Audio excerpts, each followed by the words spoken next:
8:15 in the morning. The Persian Gulf. An F-22 Raptor cut through the humid air at 24,000 feet. This was not a standard combat air patrol. Major Elias Thorne looked at his primary flight display and saw something that should not be there. His stealth fighter, a machine designed to be invisible to the world, was being watched by a ghost. The cockpit was pressurized and quiet. Below the canopy, the emerald waters of the Strait of Hormuz looked like a jagged tooth cutting into the desert. Usually, a Raptor in this airspace was a shadow. It moved unseen, a silent observer of the oil tankers and patrol boats below. But today, the electronic warfare suite was chirping a steady, rhythmic warning, a digital heartbeat that suggested the hunter was now the prey. Control. This is Reaper 1-1, Thorne said. His voice was flat and professional. I have a non-correlated track on my 6. Bearing 180. Level at 24,000. The response from the E-3 Sentry, circling 100 miles away, was immediate. Reaper 1-1. Control. We have a clean scope. You are alone in that sector. Confirm your sensor health. Sensors are green, Thorne replied. He glanced at his side mirrors. Nothing. He checked his infrared search and track system. A tiny, white-hot needle flickered on the screen. It was small. Too small for a fighter, too steady for a bird. I have a visual on the glass. One contact. Small cross-section. It is matching my airspeed exactly. Thorne banked the Raptor 20 degrees to the left. The contact followed instantly. It did not lag. It did not hesitate. It moved with a mechanical precision that defied standard aerodynamics. This was the unanswered question of the morning. How was a subscale drone tracking a 5th-generation stealth fighter with such absolute certainty? The air outside was thick with the heat of the Gulf, but inside the cockpit, Thorne felt a different kind of pressure. The F-22 was the apex predator of the skies. It was built to dominate. Yet, as he looked at the data crawling across his visor, he realized the rules of engagement were shifting. The drone behind him was not just following him. It was broadcast tagging him. It was telling the entire Iranian integrated air defense system exactly where the invisible jet was located. 8:20 in the morning. A second contact appeared, then a third. They rose from the haze of the Iranian coastline like a swarm of insects. They did not broadcast radar signatures. They did not use radio. They moved in a silent, coordinated ballet. On his tactical map, Thorne watched as the 3 dots began to spread out. They were forming a triangle. He was in the center. Control. Reaper 1-1. I am being shadowed by multiple unmanned systems, Thorne reported. He adjusted his throttle, feeling the engines hum behind him, requesting permission to execute a defensive break. Reaper 1-1. Stand by, the controller said. There was a pause. A long, agonizing stretch of silence that lasted 5 seconds. Negative. Reaper. Do not maneuver aggressively. We are in international airspace. Maintain your track. Do not escalate. Thorne gripped the stick. He could see them now. Small, delta-wing shapes painted in a dull, non-reflective gray. They were Iranian Shahed-class drones, but they were modified. They carried pods that Thorne had never seen before. They were less than 100 meters away now, close enough to see the shimmering heat of their small engines. The morning was still quiet. It would not stay that way. 8:22 in the morning. The Persian Gulf. Major Elias Thorne watched his tactical display flicker. The 3 drones were no longer just following him. They were broadcasting. The Raptor's electronic warfare suite began to identify the signals. It was a cognitive electronic warfare package. They were recording its radar returns and playing them back with a slight delay. To any radar operator on the ground, it would look like there were 4 Raptors in the sky. Then 8, then 16. The drones were creating a digital hall of mirrors. Control. Reaper 1-1. The contacts are spoofing my signature, Thorne reported. He checked his fuel state. They are using a coordinated mesh network. I am seeing multiple ghost tracks on my own internal glass. Confirm what you see on the Sentry. Reaper. Control. We are seeing a massive increase in clutter. the controller replied. There was a hint of strain in his voice now. The entire sector is blooming. We have over 50 false returns centered on your position. We cannot distinguish you from the noise. Say your current altitude. I am at 24,000, Thorne said. He looked out the canopy again. The gray drones were still there. They were unmoving. They were tethered to him by invisible digital threads. It is a localized blackout. They are masking my position by surrounding me with myself. 8:25 in the morning. Bandar Abbas, Ground Control Station. Commander Arash sat in a darkened room lined with high-definition monitors. He was not a pilot. He was a systems engineer. To him, the battle was not about speed or maneuver. It was about data. On his main screen, a green line represented the American fighter. Surrounding it were dozens of blue icons. These were the Phantoms. The link is stable, a technician said. The American pilot is maintaining a straight and level course. He is following his rules of engagement. He is confused, Arash said quietly. He adjusted his headset. He is waiting for orders from a command center that can no longer see him clearly. We are not just shadowing him. We are isolating him. Release the second wave from the mobile launchers. Arash was professional. He felt no malice toward the pilot. He was simply executing a test of the most advanced electronic warfare system his country had ever produced. The goal was simple. Buy $10,000 of plastic and code. Second wave away, the technician reported. 16 additional units in the air. 8:27 in the morning. Back inside the cockpit of the F-22, Thorne felt a thump. It was not a mechanical failure. It was the wake turbulence of something passing very close to his wing. He snapped his head to the right. A new group of drones had arrived. These were different. They were smaller. They looked like silver darts. They did not fly in a formation. They moved like a school of fish. They swirled around the nose of his aircraft. They were so close he could see the small optical sensors, tracking his movements. His cockpit alarms began to scream. The master caution light flashed amber. The aircraft flight control system was struggling to process the disturbed air. The drones were intentionally creating a wall of turbulence in front of his engine intakes. Control. Reaper 1-1. I have multiple near mid-air collisions, Thorne shouted. The professional mask was slipping. The swarm is closing in. I am losing engine. Pressure on the left side. I need to break away now. Reaper. Control. You are not cleared for kinetic action. The voice came back. It was thin and distorted by static. The situation is being monitored at the highest level. Do not fire. I repeat, do not fire. Thorne looked at his radar screen. It was a solid block of white noise. He looked out the window. He was surrounded by a cloud of silver. He was flying in a cage of machines. 8:30 in the morning. The Persian Gulf. The F-22 was no longer flying through clear air. It was flying through a cloud of hostile intent.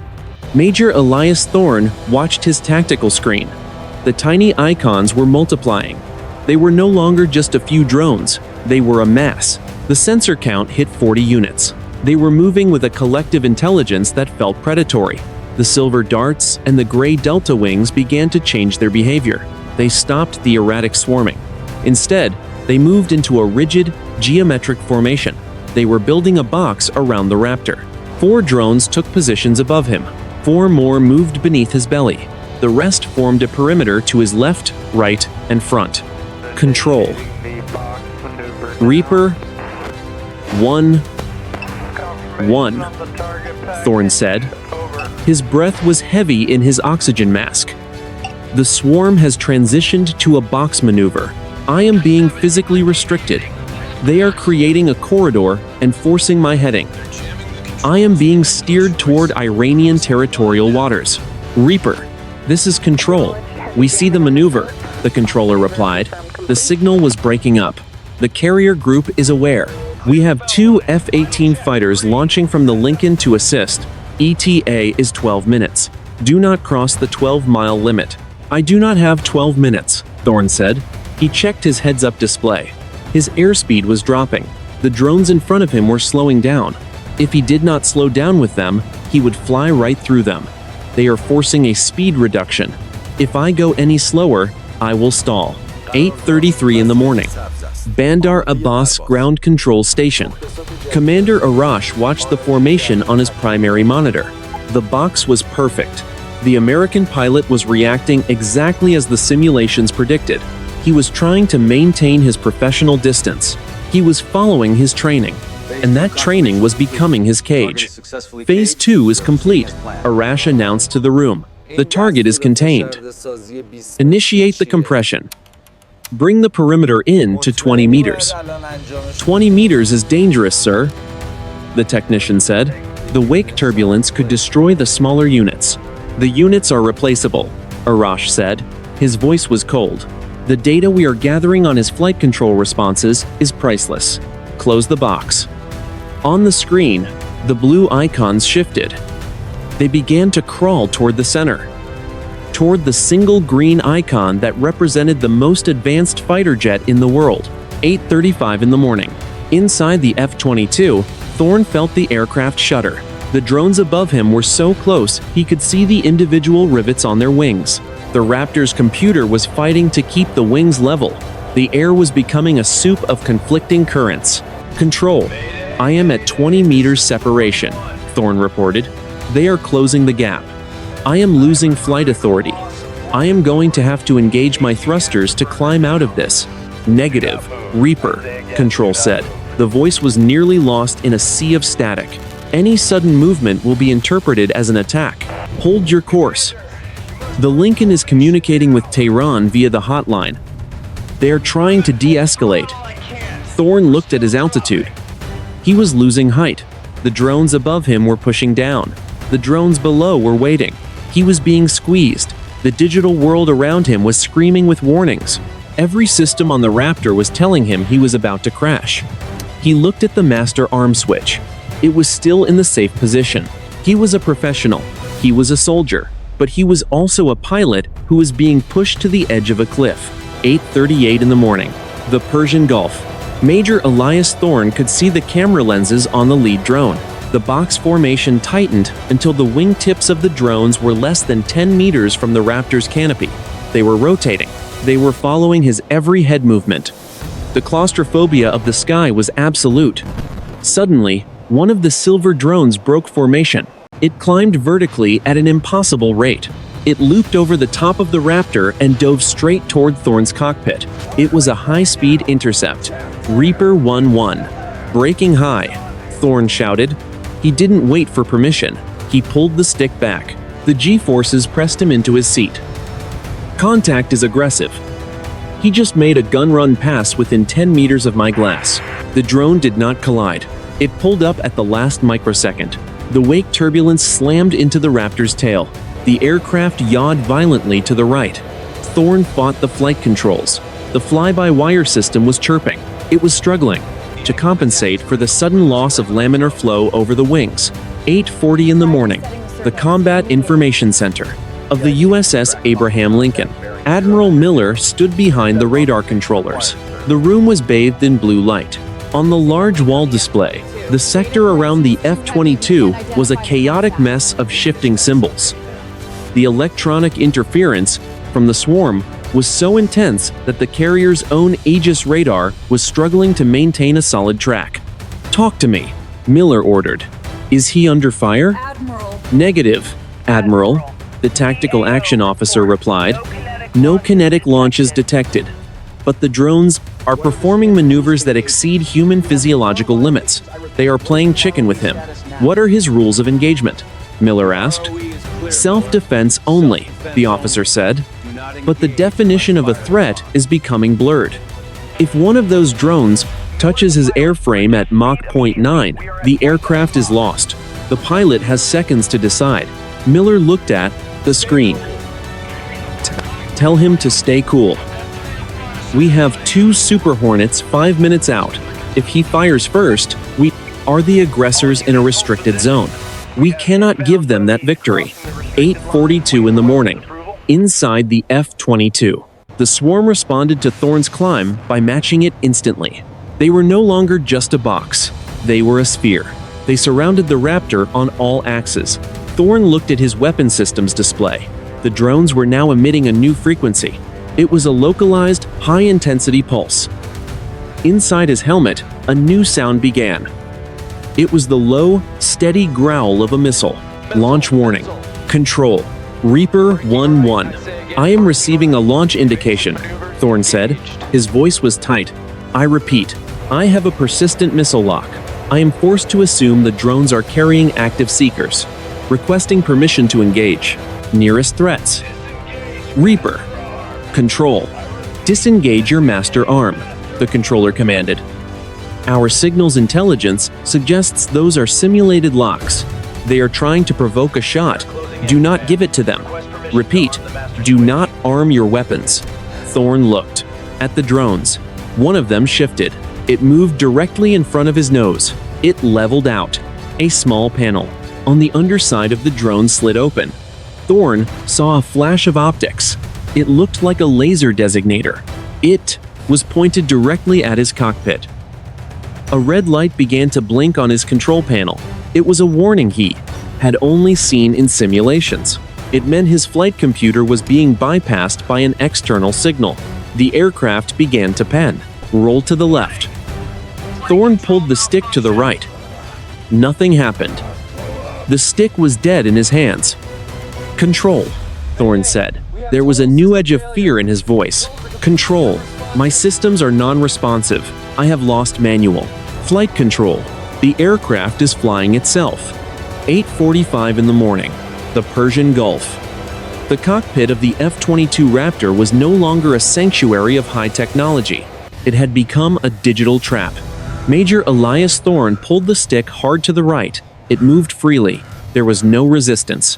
But the aircraft continued its slow, steady roll to the left. The fly-by-wire system, the brain of the jet, was ignoring him. Control. Reaper 1-1. I have a total flight control bypass, Thorne said. He was breathing in short, shallow bursts. The stick is dead. My throttle is fixed at 85%. I am being piloted by an external source. The radio crackled with heavy interference. Reaper. Control. Say again. You are breaking up. We are seeing a second massive launch from the mainland. Multiple swarms. They are calling it a carpet launch. Thorne looked at his radar one last time before the screen dissolved into static. A solid wall of yellow icons was rising from the Iranian coastline. There were hundreds of them. They were not just shadowing him anymore. They were saturating the entire sector. The sky was being filled with low-cost, high-intelligence machines. 8:46 in the morning. The Combat Information Center of the USS Abraham Lincoln. Admiral Miller watched the wall display. The blue icons of the American carrier group were being swallowed by a cloud of red. It looked like a digital virus spreading across the map. Admiral, we have a problem, the tactical officer said. It is not just the Raptor. The drones are using a high-powered, narrow-beam microwave transmission. They are targeting the satellite links. We are losing the feed from the E3 Sentry. Launch everything, Miller ordered. His voice was a low growl. I want every Hornet in the air. Clear the decks. If they take down our eyes, we are blind in a minefield. Sir, the drones are already over the fleet, the officer replied. They are not attacking. They are just sitting there. Thousands of them, 10,000 feet above us. They creates a physical and electronic blanket. Miller looked at the live camera feed from a deck-mounted system. The morning sun was partially blocked. A shimmering, metallic haze hung over the carrier. It was the swarm. It was a ceiling of drones. 8:47 in the morning. Bandar Abbas Ground Control Station. Commander Arash stood up. He was looking at a specific data stream on a secondary terminal. It was labeled Injection Protocol. The progress bar was at 99%. The American pilot is no longer in command, the lead programmer reported. We have established a handshake with his flight control computer via the maintenance port frequency. We are now commanding his control surfaces. Good, Arash said. Turn him. Lead him toward the base. We will land a Raptor on our soil without firing a single bullet. It will be the greatest intelligence windfall in history. Sir, there is an anomaly, the programmer said. He frowned. The drones in the upper atmosphere. They are reporting a massive spike in ambient electromagnetic energy. It is not coming from the Americans, and it is not coming from us. Arash looked at the monitor. A new graph was spiking into the red. It was a signature he did not recognize. It was not radar. It was not radio. It was a massive, surging wave of energy moving through the very fabric of the air. 8:48 in the morning. Inside the F-22, Thorne saw his instruments go white. Every light in the cockpit intensified until it was blinding. The scream of the alarms reached a crescendo and then stopped. Control. Does anyone copy? Thorne asked. There was no static. There was no noise. There was only a terrifying, absolute silence. He looked out the canopy. The silver drones were still there, but they were no longer flying. Their propellers had stopped. Their control surfaces were frozen. They were falling. Hundreds of them. They were dropping out of the sky like heavy stones. Thorne looked at his own hands. The cockpit lights were out. The engines were silent. The most advanced fighter in the world was now just 20 tons of cold metal, gliding through a dead sky. 8:49 in the morning. The Persian Gulf. The F-22 Raptor was a dead weight. Without its flight control computers, the aircraft was aerodynamically unstable. It began to tumble. Major Elias Thorne felt the horizon spin. Blue water, white sky, blue water. The G-forces were erratic. They pulled him against his straps. Then they slammed him into the seat. He reached for the mechanical backup. The emergency power unit. He pulled the handle. Usually, a small turbine would deploy to provide hydraulic pressure. Nothing happened. The turbine did not spin. The air felt dead. The cockpit was freezing. The oxygen flow had stopped. Thorne pulled his emergency bottle. He took a breath of metallic, pressurized air. He looked out the canopy. The silver drones were falling all around him. They looked like rain. They did not tumble. They dropped straight down. They were no longer machines. They were just scrap metal returning to the sea. 8:49 and 30 seconds in the morning. Below, the USS Abraham Lincoln was a ghost ship.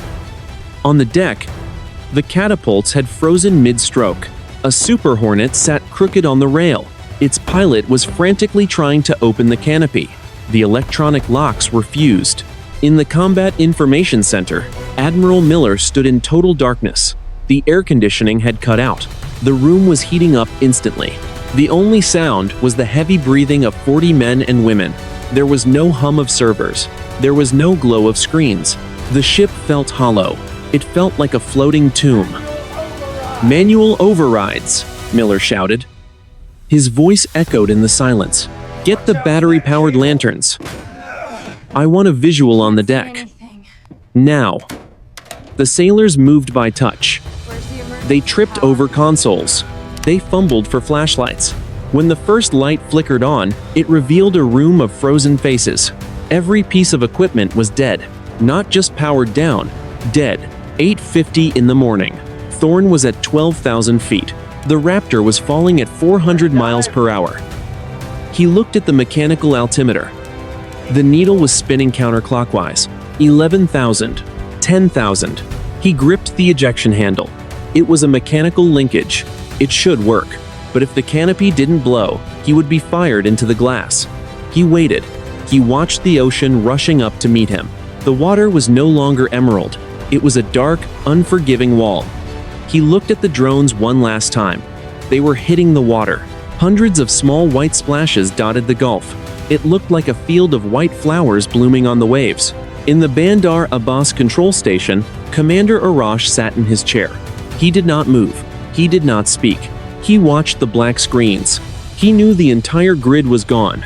Not just the station, the city, the province, perhaps the world. The silence was heavier than any explosion. It was the sound of a civilization being deleted. Thorne closed his eyes. He gripped the yellow and black handle. He prepared to pull. He was at 5,000 feet. The wind was screaming over the dead airframe. The sound was a low, mournful howl. 8:51 in the morning. The Persian Gulf. Major Elias Thorne pulled the ejection handle. He felt the mechanical click. He braced for the explosion of the canopy. He braced for the rocket motor to blast his spine into the seat. Nothing happened. The Raptor continued its silent, terrifying plunge. But the air around the jet was no longer screaming. The wind resistance seemed to vanish. The aircraft stopped tumbling. It leveled out at 2,000 feet. It did not fly. It floated. Thorne looked at his altimeter. The needle was frozen. A shadow fell over the cockpit. It was not a cloud. It was a shape. It was massive. It was a perfect, seamless triangle of matte black material. It was larger than an aircraft carrier. It sat silently at 5,000 feet. It did not have engines. It did not have wings. It simply existed in the space where the drones had been moments before. Thorne looked up through the glass. The black shape was not reflecting the morning sun. It seemed to absorb the light. Below it, the surface of the Persian Gulf was perfectly flat. The waves had stopped. The white splashes from the fallen drones were gone. The ocean looked like a sheet of dark glass. Inside the cockpit, every screen suddenly flickered to life. They did not show his flight data. They did not show his radar. They showed a single, pulsing geometric pattern. It was a golden spiral. It moved with the rhythm of a breathing lung. 8:51 and 30 seconds in the morning. On the deck of the USS Abraham Lincoln, the sailors looked up. The heat of the Gulf was gone. The air was suddenly cold. It was freezing. Frost began to form on the steel deck. The giant black triangle hung over the fleet. It was so close that the bridge crew could see the fine, microscopic texture of its skin. It looked like moving oil. Admiral Miller walked out onto the signal bridge. He did not use his binoculars. He did not need them. He looked at the shape. It was silent. There was no vibration. There was no smell of ozone. There was only a profound sense of being watched. "Is it ours?" a young ensign whispered. Miller did not answer. He knew every project in the inventory. He knew the black budget programs. This was not human. It did not move like a machine. It moved like a thought. 8:51 and 45 seconds in the morning. Bandar Abbas Ground Control Station. Commander Arash stood on the roof of the command center. He was not alone.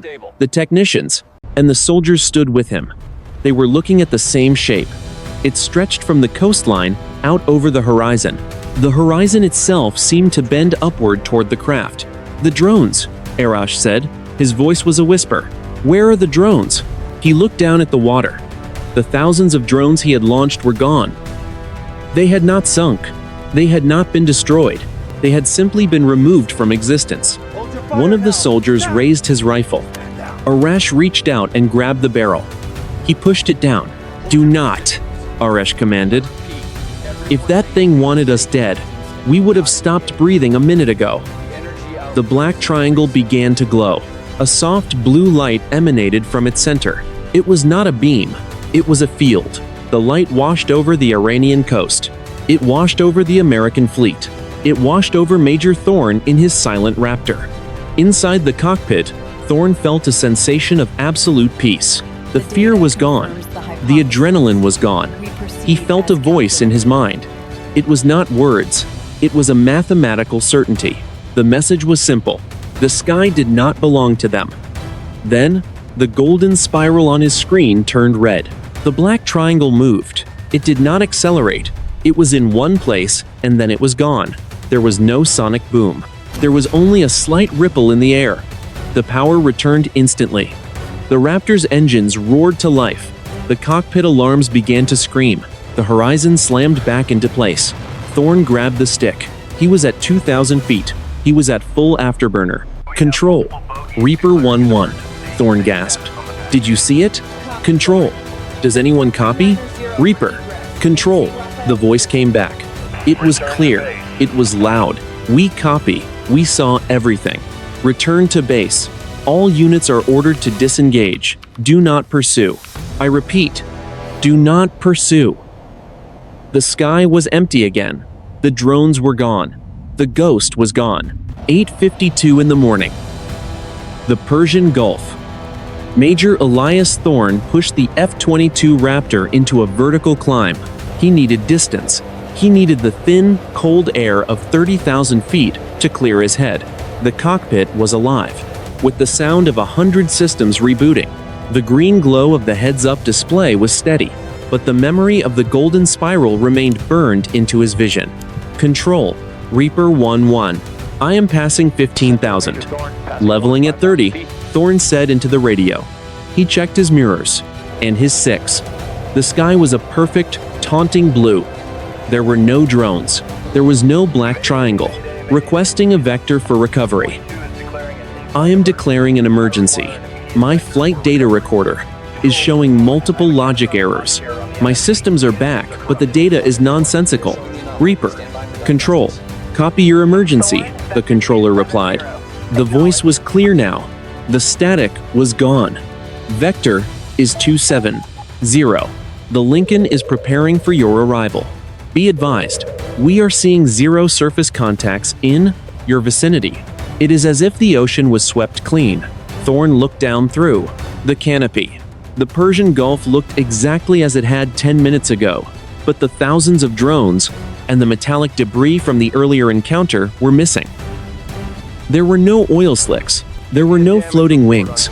The water was pristine. 8:54 in the morning. The Combat Information Center of the USS Abraham Lincoln.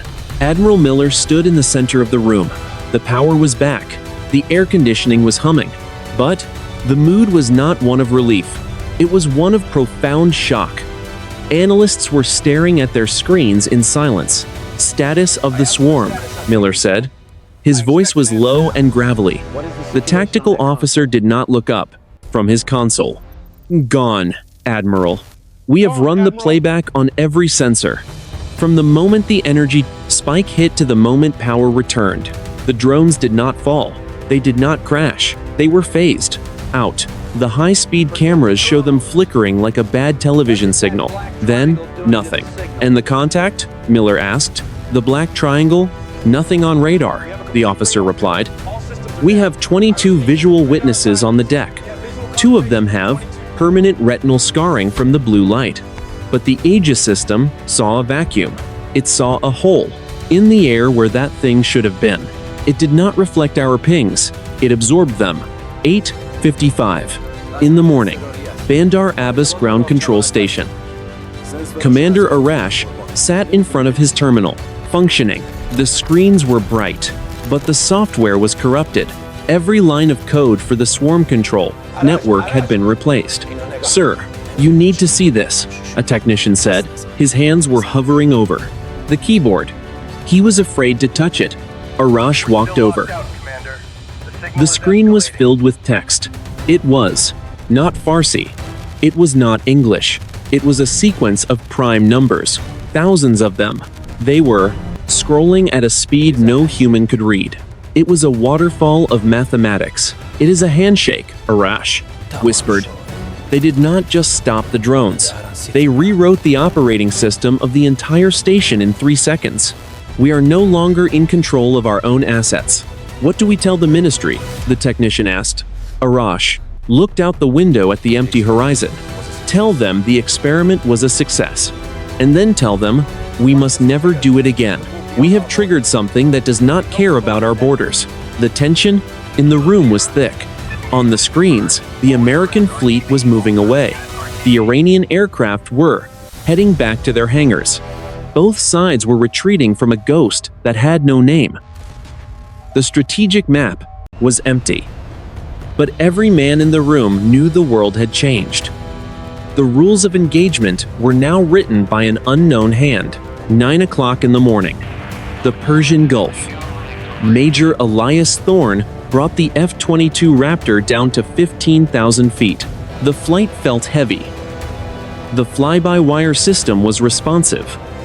But the aircraft's artificial intelligence kept flagging unknown external data in the background of his visor. Every time he closed his eyes, he saw the golden spiral. Control, Reaper 1-1. I am feet dry over the carrier's defensive bubble, Thorne said. I have visual on my wingmen. They look disturbed. Two F-18 Super Hornets had pulled into formation on his flanks. The pilots were not performing the standard professional greetings. They sat rigid in their cockpits. Their heads were turned toward him, staring. H. Reaper. Control. You are cleared for the break and land, the controller said. The Admiral wants you in the debriefing room the moment your boots hit the steel. Do not speak to anyone on the deck. Do not discuss what you saw over the open net. Copy, Thorne replied. He looked at the Hornets. One of the pilots held up a hand. A silent acknowledgement. 9:10 in the morning. The USS Abraham Lincoln. The deck of the carrier was a hive of activity, but it was unnervingly quiet. Usually, there was a constant roar of engines and shouting. Now, the crew moved with a mechanical, somber pace. The everything went dark event had shaken them. They had seen the limit of their power. Thorne caught the third wire. The Raptor slammed onto the deck, its engines screaming as they were pulled back to idle. As the canopy opened, the humid air of the Gulf rushed in. It felt real. It felt hot. It felt human. A team of security personnel in charcoal gray uniforms was waiting. They didn't wait for him to climb down. They had a ladder ready. They escorted him straight to the island, bypassing the usual post-flight checks. 9:15 in the morning. Deep inside the carrier, Thorne was led into a secure briefing room. Admiral Miller was already there. Beside him was a man in a civilian suit. He didn't have a name tag. He didn't look like he belonged on a ship. Major, Miller said. He didn't offer a seat. Tell me about the signal. Not what the sensors saw. What you felt. Thorne stood at attention. It wasn't a feeling, Admiral. It was an overwrite. It was an overwrite. When the triangle appeared, the cockpit became a closed loop. The aircraft wasn't just disabled. It was claimed. The golden spiral. It felt like a language. Like it was explaining the physics of the situation to the jet's computer. And the drones? The civilian asked. They didn't crash, Thorne said firmly. I watched them. They were edited out of the sky. One moment, they were physical objects with mass and velocity. The next, they were gone. The water below was undisturbed. No splashes. No debris. The civilian looked at Miller. It matches the reports from the Iranian side. Thorne blinked. The Iranian side? Sir, we're talking to them? We don't have a choice, Miller said. He pointed to a screen on the wall. It showed a satellite feed of the Iranian coastline. The entire Bandar Abbas sector is under a self-imposed communications blackout. But 10 minutes ago, they sent a single message on the emergency guard frequency. It wasn't encrypted. It was just a set of coordinates. Coordinates for what? Thorne asked. For where that black triangle went, the civilian said. It didn't leave the area. It just moved. It's sitting on the bottom of the Gulf, 300 meters down, right in the middle of the shipping lane. The room went silent. The crisis hadn't ended. It had moved underwater. The two most powerful military forces in the region were no longer looking at each other. They were looking at a hole in reality at the bottom of the sea. 3 days later. The Pentagon. Washington. District of Columbia. The air in the secure conference room was heavy with the scent of stale coffee and ozone from the high-end air filtration systems. Major Elias Thorne sat at the end of a long mahogany table. He was out of his flight suit, wearing his Class A uniform. Across from him sat the Joint Chiefs of Staff and a row of intelligence analysts whose faces remained in shadow. On the main screen, a grainy sonar image pulsed in cycles. It was a 3D rendering of the seafloor in the Strait of Hormuz. The image showed the jagged, uneven terrain of the Persian Gulf, except for one perfectly smooth, triangular depression. It was 300 meters long on each side. The object is no longer there, an analyst said. His voice was tired. At 0400 this morning, the acoustic signature simply vanished. The pressure sensors in the area recorded a massive displacement of water, but no movement, no wake, no thermal trail. It didn't swim away. It stopped being there. Thorne looked at the screen. He thought of the golden spiral. Since the encounter, his F-22 had been disassembled in a hangar in Germany. The engineers were baffled. Every circuit, every processor, and every inch of the fiber optic cabling was physically perfect, but the software was gone. The Raptor's hard drives were blank, not erased. They had been reverted to a state of manufactured purity, as if they had never been programmed. Strategic assessment, a general said, leaning forward. Major, in your professional opinion, did the Iranian forces control this event? No, sir, Thorne said. He didn't hesitate. I saw Commander Arash on his roof through my targeting pod before the blackout hit. He looked just as small and just as helpless as I felt. We were two kids playing with matches in a room full of gasoline, and something just reached out and blew the matches out. The general nodded slowly. The Iranian government has officially mothballed their entire unmanned swarm program. They are claiming a catastrophic technical failure. Privately, they have entered into an unprecedented data-sharing agreement with us regarding the electromagnetic anomaly. The room was silent. This was the resolution, but it felt like a beginning. The incident would be classified as a localized atmospheric phenomenon, a solar flare, a freak electronic malfunction caused by conflicting jamming frequencies. That was the story for the public. The truth was held in this room. Modern warfare had reached its peak. Stealth, swarms, and autonomous kill chains had promised a new era of dominance. But in the span of 6 minutes, that promise had been exposed as a fragile illusion. The most advanced weapons on the planet had been treated like toys by a force that didn't even bother to identify itself. The takeaway is clear, the civilian from the carrier said. He was standing by the window, looking out toward the Potomac River. We spent 50 years trying to build the ultimate hunter. We succeeded. But we forgot that every hunter eventually finds something higher on the food chain. Thorne stood up to leave.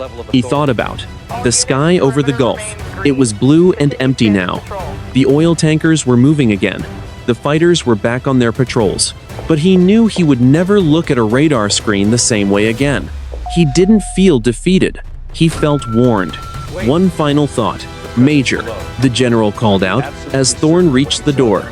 Do you think they're still down there? Thorne paused.